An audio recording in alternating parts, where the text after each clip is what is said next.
Area salah satu SPBU di Sukarami, Palembang ramai setelah ditemukan tubuh pria yang tergeletak dan sudah dalam kondisi meninggal dunia.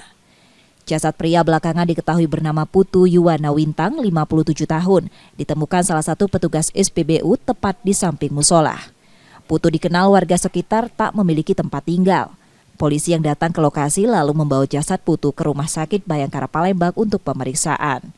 Kapolsek Sukarami Palembang menyatakan sudah melakukan pemeriksaan terhadap beberapa saksi yang terakhir kali melihat Putu mencuci pakaian di toilet SPBU.